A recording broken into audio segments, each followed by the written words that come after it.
Welcome to the Mindfulness Meditation Podcast, presented by the Rubin Museum of Art. We are a museum in Chelsea, New York, that connects visitors to the art and ideas of the Himalayas and serves as a space for reflection and transformation. I'm your host, Dawn Eshelman. Every Monday, we present a meditation session inspired by a different artwork from the Rubin's collection and led by a prominent meditation teacher from the New York area. This podcast is a recording of our weekly practice. In the description for each episode, you will find information about the theme for that week's session, including an image of the related artwork. Our Mindfulness Meditation Podcast is presented in partnership with Sharon Salzberg and teachers from the New York Insight Meditation Center, the Interdependence Project, and Parabola Magazine. If you'd like to join us in person, please visit our website at rubinmuseum.org/meditation. And now, please enjoy your practice. Welcome, everyone. Welcome to the Rubin Museum of Art. My name's Dawn Eshelman. Great to see you all here. Anybody here for the first time? Welcome. Great. Oh, good. A few of you. Who comes every week if they can? Are you raising your hand for your friend? Okay. It's okay. It's all right. Abstainers, we love you. It's okay. And in between first-timers and every week. Okay, great. Great to have you all here. And thanks for joining us for our weekly meditation practice. We are focusing this month on happiness because, it's the middle of January. It can be helpful, right? And as I mentioned last week or 2 weeks ago and the week before that, we're also entering this new realm here at the Rubin. We are having this year-long conversation all about impermanence, which is an incredible, multifaceted, often misunderstood topic. And happiness is actually kind of right at the center of it. True happiness, real happiness, which is the subject of Sharon Salzberg's new edition. This classic of hers has been republished 10 years after the original. And so we're delighted to have her back. If you missed your chance to get a signed copy of her book, you're in luck. Because today, Sharon is here to kindly sign or personalize some of the books that we have in the shop, already some signed, just so you know. And Sharon will be happy to personalize those for you. And I know some of you brought your old tattered copies as well. So that's great. And we're looking at a really interesting figure today. This is Kurukula, the goddess of power. And this is a tanka from central Tibet, 19th century. And this is a pretty fierce being here. I hope you got to look at some of the detail, and this is a really great one to go up to the galleries to visit afterwards. Tashi will be outside to take you up if you'd like to go. This is created by painting the entire tanka in a kind of vermilion and then creating the detail with black and gold lines. And so the figure kind of seems to emerge here. And we see that this is a wrathful figure with several arms, and you can see the fierce kind of look in her eye. And she is, as many of these wrathfuls like to do, dancing on top of a corpse, which represents the ego. So she's dancing on top of that, dancing on top of the ego. And this may be a key to true happiness. I don't know, we'll see. But she also is centered in this ring of fire. And this red color links her not only to this idea of power, but also to Amitabha Buddha. So she is a related emanation of Amitabha Buddha. And she is actually known, despite this fierceness, for being this creature of great love and even tenderness. and has a great magnetism and is able to create, even despite a lot of obstacles that may be in her path here, which we can kind of see, great, deep, true happiness. So we'll hear more about this idea of happiness, which is maybe not as simple as it sounds, from our wonderful teacher, Sharon Salzberg, who's back here with us before she flies off to California. And Sharon is, of course, the co-founder of the Insight Meditation Society in Barre, Massachusetts, and the author of so many great books, including this one that's just been re-released, Real Love. Please welcome her back, Sharon Salzberg.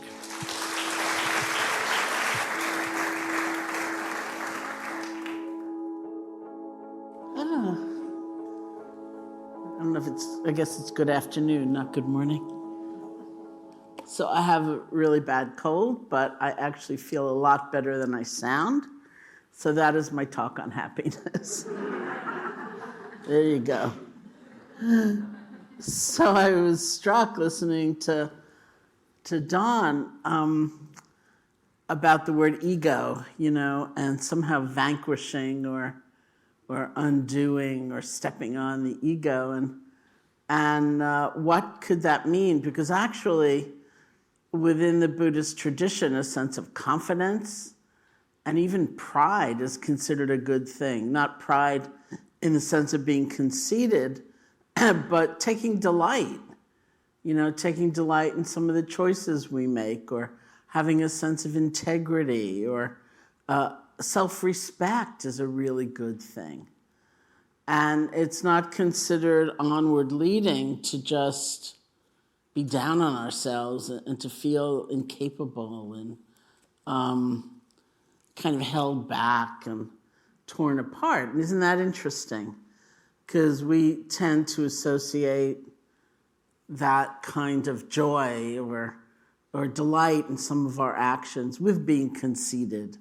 And we think, oh, that's not good, that's not spiritual. But I think it's very interesting to explore what's actually the consequence of having that sense of fullness and that sense of self-respect, because it's actually considered important. There are all these practices in the Buddhist tradition that I guess you could call them preliminary practices. It's odd because these things that are like foundational exercises actually are expressions of a liberated mind or a purified mind. And so the path isn't so linear. It's more like going round and round and round and round. We start from certain actions and living in a certain way, and they allow us to concentrate more fully, which allows us to have insight, which allows us to live in a different way, and then we go round and round and round. My friend Sylvia Borstein once called the Eightfold Path, which is kind of the foundation of moving to a liberated life in the Buddhist tradition.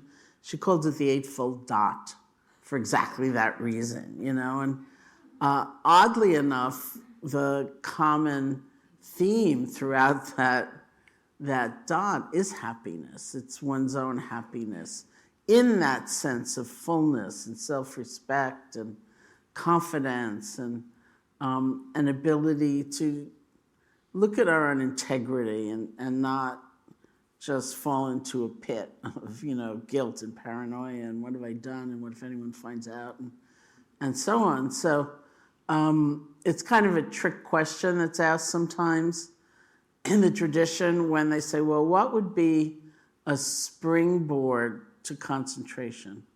So concentration is the gathering of our attention, getting more centered, getting more stable, not being like so scattered, distracted, all over the place, flying obsessively into the past or into the future.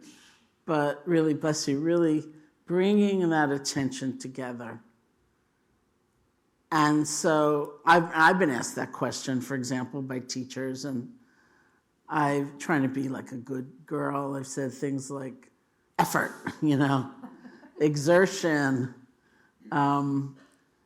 And the answer is actually happiness. But it's not happiness in the ordinary conventional sense of the word, which would be getting exactly what we want, or having only pleasant, lovely, desirable experience. It means something else. It means that sense of wholeness, that lack of guilt, that ability to explore and even go into some kind of painful or risky terrain, but not feel so afraid because we have some sense of inner resource.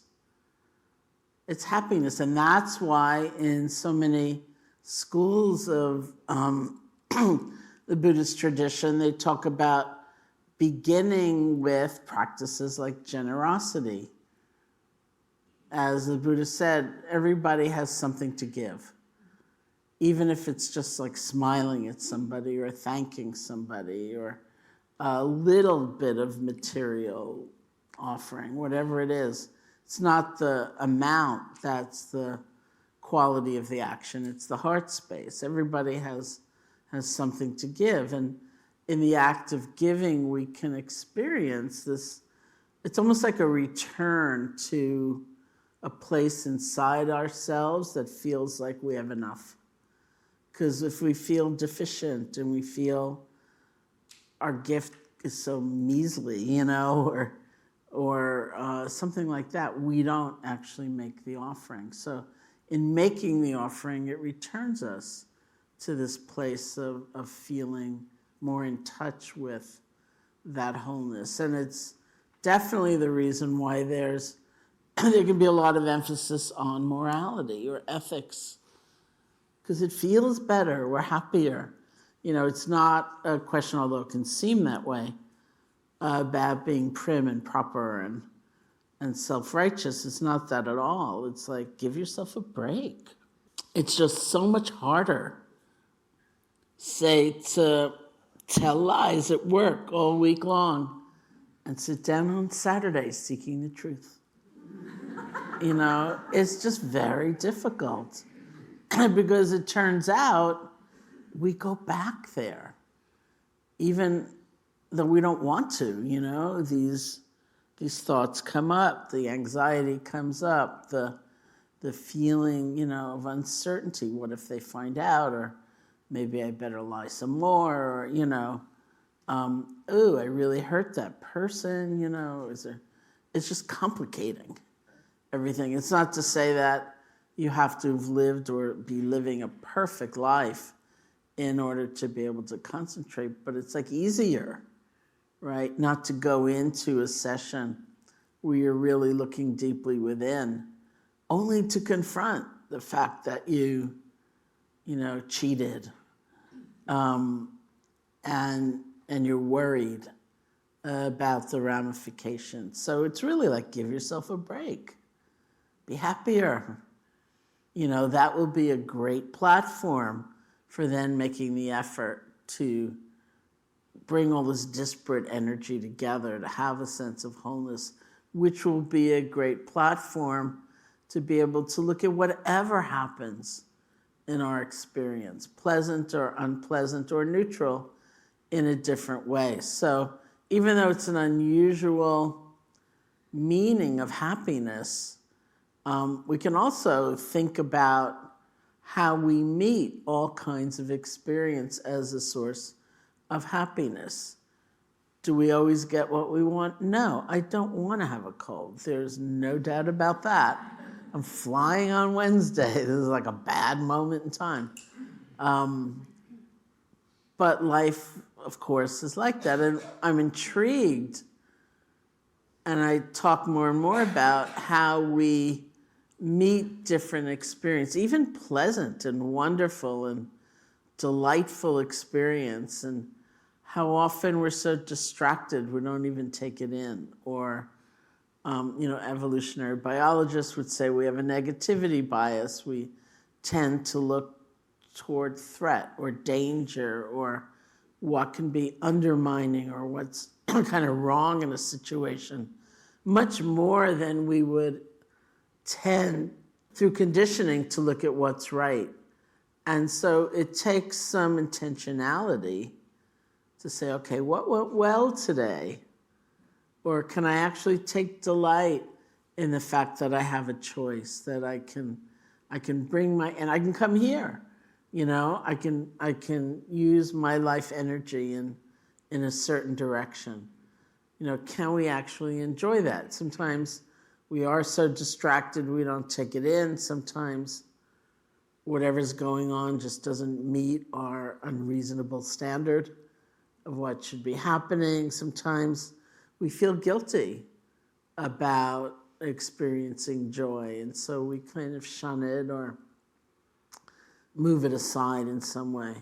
And certainly we can and usually do have a very, very distorted relationship to pain, to suffering, where we add, if it's our own, we add a sense of shame or guilt. I blew it, life should only be delightful all the time. And it must be wrong. There's a wrongness to having a difficult feeling or even difficult situations. So I said that I want this on my epitaph, which is a joke, but I also want someone to make like a mug out of it, which is not so much of a joke. This saying, some things just hurt. It's like you're not going to talk yourself out of it, and it's not because you're relating badly to it, and it's not because you're resisting. Some things just hurt. There are painful things that happen in life, internally and externally. The question is, how do we meet them? And what we don't want is what I would call extra suffering.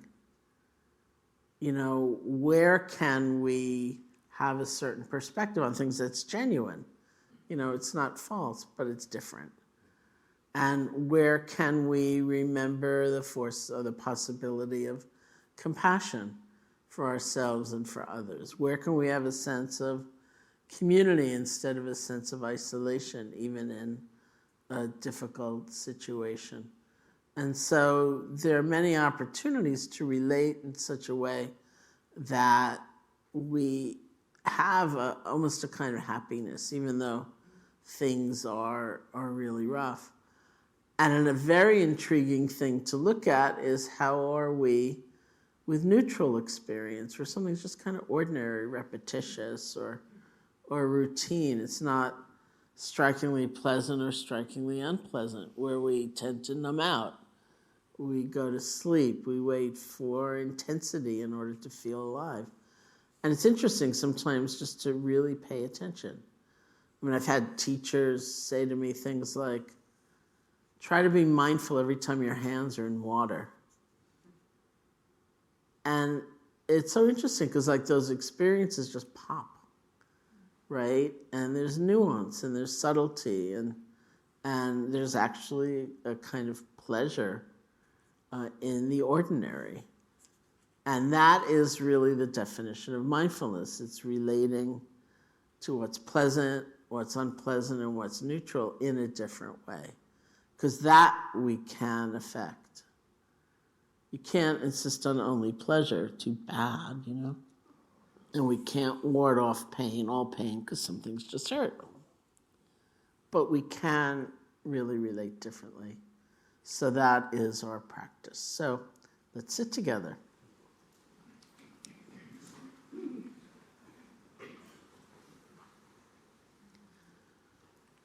You can sit comfortably, close your eyes or not, however you feel most at ease. See if you can find the place where your breath is strongest for you or clearest for you. Bring your attention there. The nostrils, the chest, or the abdomen, and just rest. See if you can find just one breath.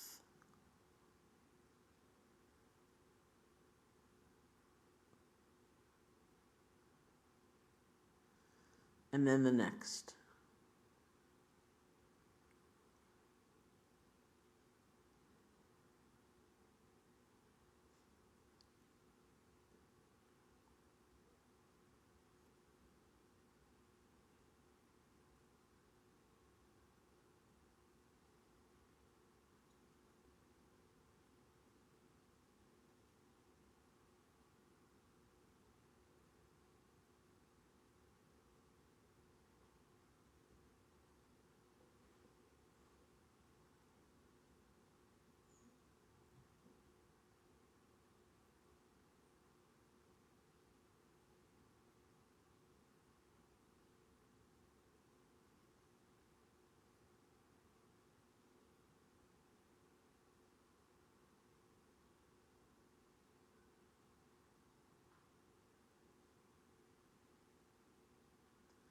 If images or sounds or sensations or emotions should arise, but they're not very strong, if you can stay connected to the feeling of the breath, just let them flow on by. You're breathing.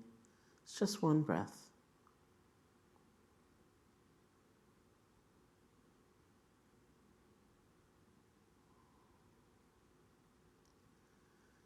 But if something arises, like with a bang, it really pulls you away, see if you can spend a few moments just recognizing, oh, this is what's happening right now. There's joy, there's sorrow, there's thinking, there's this sensation, whatever it is. It's recognizing, then seeing if you can let go and bring your attention back to the feeling of the breath.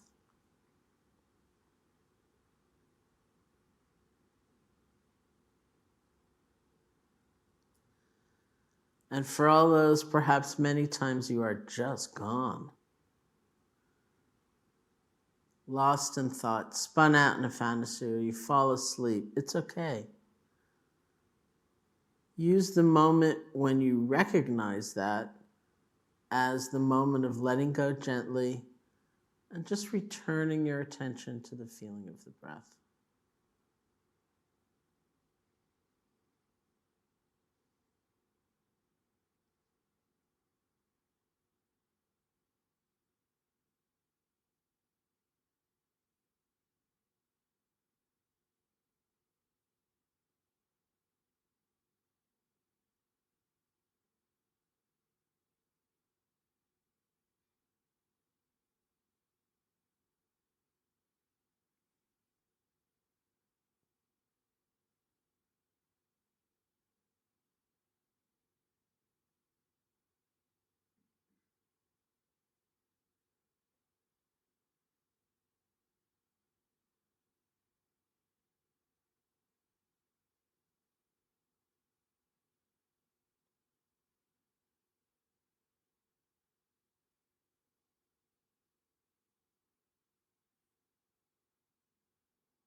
So thank you.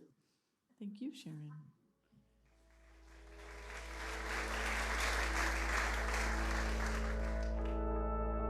That concludes this week's practice. If you would like to support the Rubin Museum in this meditation series, we invite you to become a member and attend in person for free. Thank you for listening. Have a mindful day.